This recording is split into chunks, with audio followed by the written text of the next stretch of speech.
Ana, do CRT.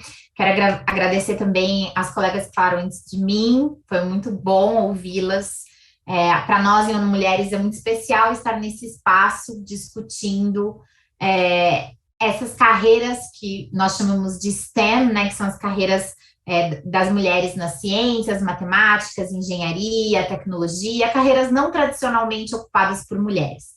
Bom, eu sou Tainá Leite, sou gerente de programas aqui em ONU Mulheres, com foco para o setor privado, e vou já conversar um pouquinho com vocês sobre tudo isso, mas antes vou me apresentar e fazer minha audiodescrição. Então, sou uma mulher branca, cisgênero, estou com um fundo de tela azul com um círculo colorido que representa o nosso movimento Geração Igualdade aqui de ONU Mulheres, e com o logo de ONU Mulheres e Geração Igualdade ao meu lado direito. Eu sou, como eu falei, uma mulher branca, tenho cabelos lisos, com mechas loiras, estou com uma blusa preta embaixo e um casaquinho marrom. Então, dito isso, e agradecendo mais uma vez o convite, eu queria conversar um pouquinho, fechando aqui, né, algumas reflexões sobre tudo que foi falado, né, e apresentado antes de mim, e que corrobora e reforça a importância deste tema em todas as esferas, e mais ainda, e eu fico muito feliz e louvo muito a iniciativa do Conselho de trazer essa pauta para seus associados e associadas, porque é muito importante que as categorias de classe, de fato, se envolvam nessa questão, que é uma questão que vai muito além, né, da empregabilidade, é uma questão que vai na raiz das pautas de justiça social. Para quem não sabe, ONU Mulheres é a agência das Nações Unidas responsável pelo empoderamento, pelo fim das desigualdades de gênero, pelo empoderamento das mulheres e meninas, e tem trabalhado desde sua fundação em 2010 para justamente acelerar, né, os objetivos de desenvolvimento sustentável e a Agenda 2030, né? Então, o que são os objetivos de desenvolvimento sustentável? São 17 objetivos que os países membros das Nações Unidas, né, os Estados-membros, se comprometem a alavancar, a trabalhar para que a gente consiga reverter, né, a situação de destruição do planeta, de injustiça social e as tantas desigualdades que a gente encontra aí no nosso planeta. Dentre os 17 objetivos, o objetivo número 5, o ODS 5, ele é justamente tem como objetivo justamente a igualdade de gênero. O antigo secretário-geral, Ban Ki-moon, uma vez disse que o objetivo de desenvolvimento sustentável número 5 provavelmente seria um dos mais importantes, dos mais chave na construção e no alcance dos demais objetivos. Por quê? E aí entra tudo, né, que as minhas companheiras falaram aqui antes de mim. Porque a igualdade de gênero, ela não é uma pauta exclusivamente das mulheres, muito pelo contrário. Muitas pesquisas já demonstram, temos vasta evidência de que uma sociedade que tem igualdade de gênero é uma sociedade melhor para todo mundo, para todas as pessoas que ali vivem, né? A igualdade de gênero, ela representa aumento no PIB, ela representa diminuição da miséria, ela significa mais pessoas com escolaridade, porque a gente sabe que hoje no mundo, meninas e mulheres ainda são as que mais são impedidas de estudarem. A igualdade de gênero significa uma sociedade em que a gente tenha mais disponibilidade de tempo, de lazer, trabalhos menos precários. Então, quando a sociedade avança na temática e na pauta da igualdade de gênero, essa sociedade avança também enquanto sociedade em indicadores de direitos humanos, em índices de desenvolvimento.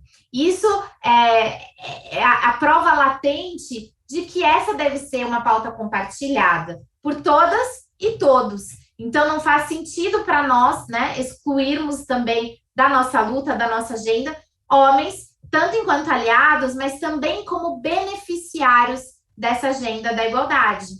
A gente vê que as mulheres estão avançando em suas carreiras, estão avançando na escolaridade, mas não, isso não necessariamente, não automaticamente tem mudado a posição social que as mulheres ocupam, né? E os estereótipos de gênero que sobre as mulheres ainda estão, né, colados, né, a essa ideia de feminino, ideia de feminilidade, que faz com que em carreiras técnicas e em carreiras que historicamente têm sido ocupadas por homens, essa desigualdade seja ainda muito forte, ainda muito presente, apesar de nós termos visto também muitos dados hoje que demonstram que as mulheres já estão mudando bastante esse cenário. O que a gente precisa entender quando estamos falando de estereótipos de gênero, né? Então, os estereótipos, eles são ideias preconcebidas que cada um dos dois, supondo que fossem apenas dois gêneros existentes, homens e mulheres, deveriam performar. E aí a gente tem, mais corriqueiramente, a ideia de que mulheres, enquanto cuidadoras, enquanto tendo como destino final a maternidade, seriam mais aptas a determinadas tarefas, enquanto homens supostamente seriam mais aptos a tarefas que exigissem força física ou, enfim, outras habilidades que não as relacionadas ao cuidado, a emoções e a características que historicamente são atribuídas ao feminino. Hoje, tanto as ciências humanas quanto as ciências biológicas já demonstraram que não há uma diferença intrínseca, natural e pré-concebida do ser humano. Então, todas as pessoas são diversas e todas as pessoas têm habilidades e possibilidades que, obviamente, vão sendo moldadas e determinadas não ao nascer, não pela loteria genética, mas sim pela forma como nós socializamos meninos e meninas, pela forma como nós colocamos no imaginário das pessoas o que essas meninas deveriam ser e o que esses meninos deveriam ser. Começando pelo fato de que lhes é imposta, né, até uma preferência sexual, uma orientação sexual, e é imposto uma forma de se vestir, de se comportar. Então, quando nós olhamos, por exemplo, para o que hoje é chamado, tem um movimento que chama Dream Gap, né, o gap do sonho, que mostra que meninas, a partir já dos 5 anos, começam a desistir, né, ou a não se ver como possíveis carreiras, as carreiras de presidente, líder, enfim, astronauta, cientista, elas já param de se enxergar, né, nessas possibilidades. A gente entende que esse problema ele começa muito cedo na conformação e na construção da subjetividade das pessoas. E isso é o que vai desembocar a esses dados e esses números que nós vemos aqui, né, no caso das carreiras do CRT, mas também em tantas outras carreiras tradicionalmente ocupadas por homens. A gente precisa que as meninas se enxerguem, né, que as meninas tenham essas possibilidades, que as meninas seja permitido sonhar com qualquer carreira, e não apenas sonhar, né, sem romantizar, né, a gente não tem como romantizar no momento em que estamos no nosso país enfrentando aí uma grave crise de desemprego, a gente não tem como romantizar a carreira, né, muitas vezes a gente quer mesmo ter uma carreira, ter um emprego, né, conseguir pagar nossas contas, e mesmo nesse sentido, as mulheres precisam ter mais opções, e para isso elas precisam dividir as tarefas do cuidado que hoje lhes são impostas, né? A gente viu, acho que a colega antes falou sobre as mulheres terem perdido seus empregos, né? De fato, os números são bastante expressivos nesse sentido também. A pandemia trouxe um agravamento de uma situação que já era bastante problemática. Então, as mulheres retrocederam em termos de empregabilidade, de níveis de força de trabalho, né? Ou seja, o número de mulheres na força de trabalho ativa puxou esse retrocesso que nos fez chegar a níveis de empregabilidade dos anos 90, ou seja, foi um retrocesso de mais de 30 anos. Foram milhões de mulheres que perderam suas vagas de emprego, muitas que estão subutilizadas, né? Ou acabaram indo empreender, né? Estarem na informalidade.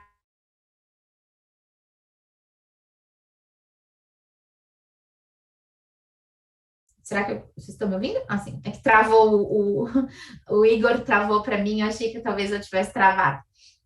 Então, as mulheres abandonaram seus empregos ou foram demitidas, né? E, em geral, são as primeiras em toda a crise a serem demitidas e as últimas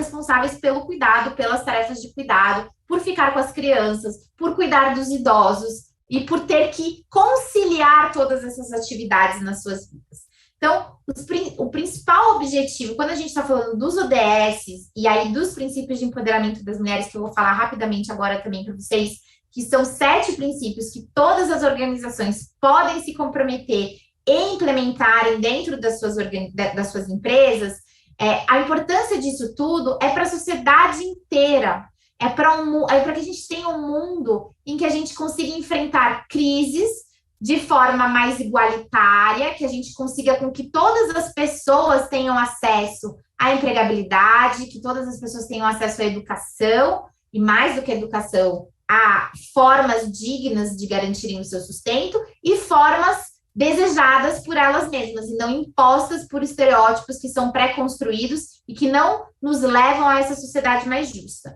A igualdade de gênero não é apenas uma questão de direitos humanos, porém, ela é também uma questão de negócios. Então, a gente tem muitos estudos, muitas pesquisas que a gente tem feito sobre como as empresas que investem mais em igualdade de gênero são as que têm também melhores resultados financeiros, melhores resultados de performance, melhores resultados de produtividade dos seus colaboradores e colaboradoras. Convido todas e todos, inclusive, a conhecerem nosso site, na nossa biblioteca digital em onomulheres.org. A gente tem ali vários estudos super recentes que nós lançamos, alguns dos quais eu coordenei, que mostram justamente esses índices, como as empresas têm mais lucratividade, têm mais ROI, têm mais performance, vendem mais, têm consumidores mais fiéis. Então, não há mais desculpas para as empresas não investirem em igualdade de gênero. O que não faltam são números, são pesquisas quanto a isso. E quantas pessoas, a categoria, né, de trabalhadoras e trabalhadores, também é preciso que eu, de novo, elogio muito essa iniciativa do CRT se preocupar com esse tema, porque as pessoas, as mulheres principalmente, mas também os homens que querem entrar, às vezes, em carreiras que não são tradicionalmente masculinas, é importante que as categorias de classe se posicionem nesse sentido, para acolher essas pessoas, para treinar essas pessoas, para dar também um acolhimento quando elas encontram ambientes hostis, né? Porque a gente não pode ignorar que ainda a sociedade, enquanto ela muda, né? Ela ainda tem ranços e práticas que perpetuam muitas vezes essa divisão e essa estereotipação dos gêneros.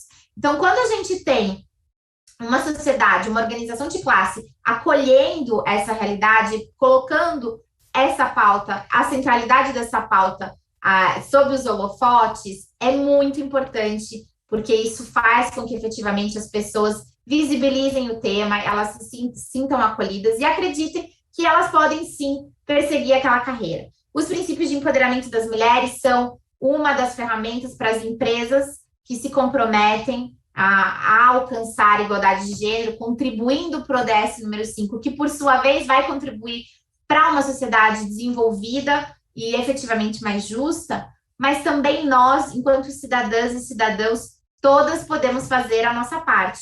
E aí isso passa por conhecer os princípios, por entender como ressignificar esses estereótipos de gênero, como trabalhar as questões individualmente e nos nossos pequenos grupos, como acolher mulheres, né, que sofrem algum tipo de violência, que encontram machismo no seu ambiente de trabalho, que são silenciadas de alguma forma ou tolhidas de perseguirem os seus objetivos. E a gente tem muito material sobre isso, vasta publicação em ONU Mulheres, mas também parceiros, Pacto Global, movimentos vários que nos apoiam nesse sentido. E fica então aqui o meu convite para que você, o próprio Grupo Mulheres do Brasil, que são grandes parceiras nossas também, fica aqui o meu convite para que vocês aprofundem cada vez mais esse tema e continuem dando essa visibilidade, porque só quando a gente, de fato, reconhece né, e coloca luz em cima de um problema que a gente vai conseguir resolvê-lo. De novo, para fechar, então, eu quero reforçar como a igualdade de gênero é uma condição essencial para a manutenção da nossa sociedade, para que a gente consiga efetivamente sustentar um mundo que não tem sustentabilidade, que passe por um desenvolvimento que não seja igualitário e pautado nos direitos humanos. Nós temos uma missão histórica, civilizatória, de trazer a igualdade de gênero para acabar com a miséria, para acabar com as injustiças sociais, para nós e para as gerações que estão por vir. Muito obrigada. Passo a palavra para a Fabiana Herculano, do marketing do CRT, e deixo aqui mais uma vez o meu agradecimento por esse convite tão ilustre.